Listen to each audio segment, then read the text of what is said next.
Hello, everyone, and welcome to Discover Rising Tides, How the Outside Makes the Inside Better. My name is Jean Gallagher, and I am here with Denise Stegall, our longevity concierge. Hey, Denise.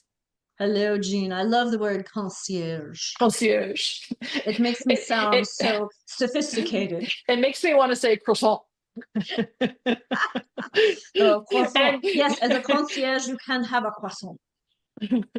and Denise is also with Healthy Living with Denise, and we are talking about the holidays. And where are you taking us today? Today we're going to talk about gratitude. It's a healthy Mm, lifestyle practice, but also for a practice to manage the holidays.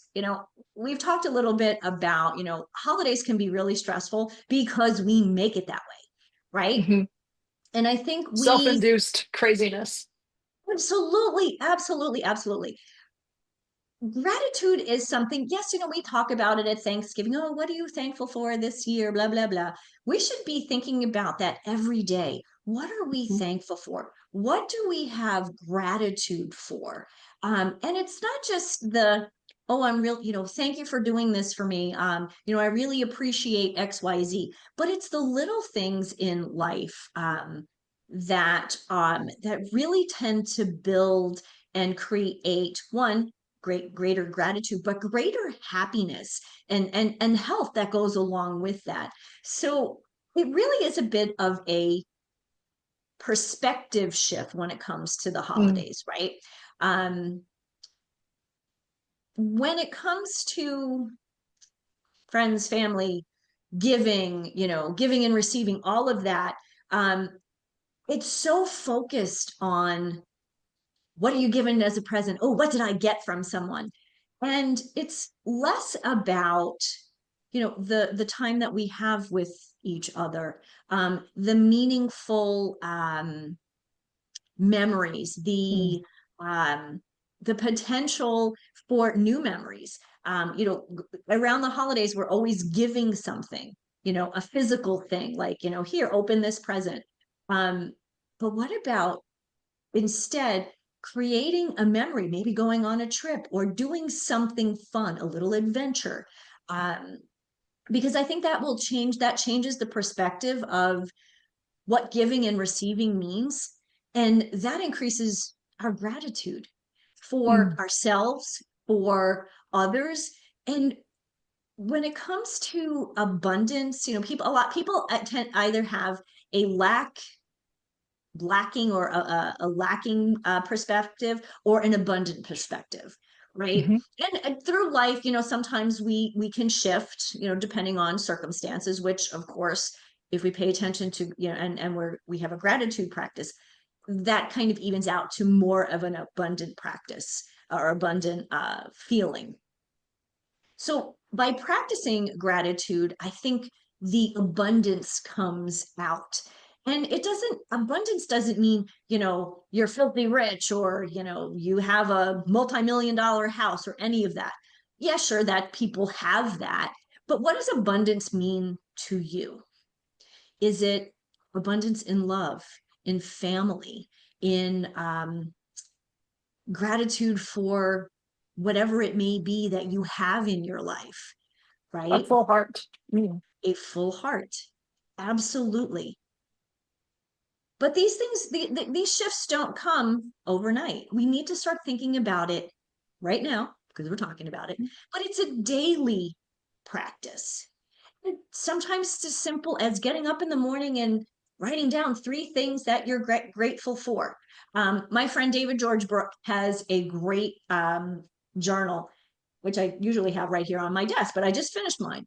And it takes 5 minutes to go through, what are the three things that I'm grateful for today? What are the things that I'm looking forward to? Mm. Right? That's a piece of gratitude that we don't often consider. Oh, I What are like you that a looking lot. for? The looking forward to, because quite often there's so much pressure on gratitude right now. Mhm, I think it's such a buzzword. So it mhm. creates, if you don't have a gratitude practice, you're lacking in something. So now all of a sudden it's the wrong thought process around it. Mhm. But the gratitude the gratitude piece can be really challenging. It should be simple, but we make it more complicated. And so the question would be, how do we, how do we simplify that in our brain? Thinking that, well, I have to be grateful for these big, huge things. But what you're saying really is it's the small things that add up. It is. So when I'm working with clients, we go through a process called positive intelligence. And in that, with the gratitude piece there, we're grateful for the comfy seat that we have, the warm cup of tea or cup of coffee, um, the juicy apple. Like these are little things, but think about if you didn't have them. Mm. How many times, I mean, have you ever bitten into an apple that's not quite right? Ripe, not right. Right? So these are little things, but these are the little things in life that add up. And I believe that life really is about all of these little things. Mm. Yes, at some point in life, we do get some of the bigger things, that we've worked hard for or we've planned for, right? You know this with your clients. They're planning for their future. Same thing with my clients. Many of my clients come to me because they want to lose weight. That's the initial thought. But when they realize that there are other things that are going on in their life that are equally as important, and then they start reaching goals that they never thought they could possibly reach. These are the things, like all of those little things add up to. And truly around the holidays, that's when this is important. So yes, if you don't think about this, haven't really thought about gratitude in this way, it's great to start thinking about that now, because as the holidays are coming and, maybe, things are not going to be perfect, because as we've talked about this before, perfection is a myth. It does not exist. Mhm. We want to make sure that we're grateful for, the little oopses too. Oops, I burned the gravy. Oops, I forgot to put the sugar in the cranberry sauce. I did that one year. It's like, why does this taste funny? Little bitter, right? So it's those little, those small wins, I guess. Brian Johnson, who is somebody I follow, he talks about the small wins as plus ones. Like, how Mm. many plus ones do you have in your day? Right? Plus one could be, hey, I'm drinking water instead of soda. Not that I drink soda, Mhm. but you know what I mean. Right? And these are little things that are actually linked. I don't know why that's linked to well-being, Mhm. well-being, health, happiness, psychologically, mentally, physically, emotionally. All of these little things, all of these plus ones are things that we're grateful for. And how does that actually link to our well-being? Lower stress. That's what we've been talking about Mhm. throughout all of this, right? This month. It improves your mood. Hey, I did something positive today. So, I mean, and if we're paying attention to what we're eating and if we're drinking enough water, staying hydrated, guess what? Without even thinking about it, you have absolutely positively impacted your immune system. Mm.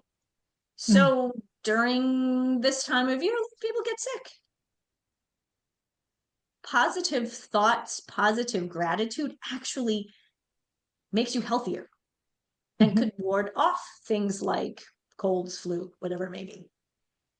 And it is the practice of recognizing one habit that, or one way to practice and get better at s- telling yourself things that you're grateful for is think about the person across from you or the person in your family, and what do they bring to you? And if you're thinking about all the wonderful qualities about them, and then you realize, well, maybe I should be thinking about these qualities for myself. Love that. Mm. Absolutely. We're the worst. We're our worst critics, Yeah, if right? we talk to ourselves, if we talk to other people like we talk to ourselves, we would really have no friends. We would have no friends. We'd be very lonely. Yes. So it is. And then I think that maybe that's the importance of the gratitude piece and the gratitude practice is that, so that we learn to be kind to ourselves and we learn to push ourselves up and be with what we're doing or what we have around us. Mhm. Absolutely. And I think just a last thing that just popped into my head. When we talk about a gratitude practice, I think it's important to look at the word practice, Mm, right? It's a practice. It's something you do. You're never, it's not like a gratitude perfection, right? It's a practice. Athletes practice. You know, uh, um, a lot of Musicians performance. practice. They practice in order to get better and to complete, to always, up level. So let's practice our gratitude, up level our gratitude, up level our happiness, up level our health and well-being I around these love that. holidays and every day moving forward. I love that. Thank you, Denise. Hello, everyone. This is Jean Gallagher, Discover Rising Tides, and I want to just take a moment to talk about my friend, Denise Stegall. I am honored to call her as a friend, and I'm so grateful that she gives us her insight during our shows, each show, and talks about healthy living, eating real food. You hear Denise say, eat real food a lot. Well, she means it, and she knows what she's talking about. She is an amazing healthy living coach, curator at Living Healthy List. And if you ever have any questions about what is real food, why does it matter, how does that apply to me, how do I change, what do I need to do, how do I even create a healthy living shopping list, make sure that you call her. She is your healthy living coach, and you can find her at healthylivinglist.com. Thank you so much for listening today. Today's show is sponsored by Seaside Solutions, my financial services company. As a business owner, it's easy to be pulled in many different directions, and often taking care of yourself plummets to the bottom of the list. For me, I find myself outside to reground. My time outdoors helps me manage my day more effectively and be more present for my clients. Through this, Discover Rising Tides was born. At Seaside Solutions, we truly believe that education is the foundation of financial wellness. Our primary focus is to provide guidance that is designed to help you achieve your long-term financial goals and visions. Working with a plan allows space for doing more things that you love, like being outside to make the inside better. If I can help you create or realign your plan, or if you would like to be added to my weekly newsletter, please let me know. This week's topic was 5 ways to set more achievable goals. Your referral means the big, beautiful world to me, and if I can help, please let me know. And thank you so much for listening, and see you next time.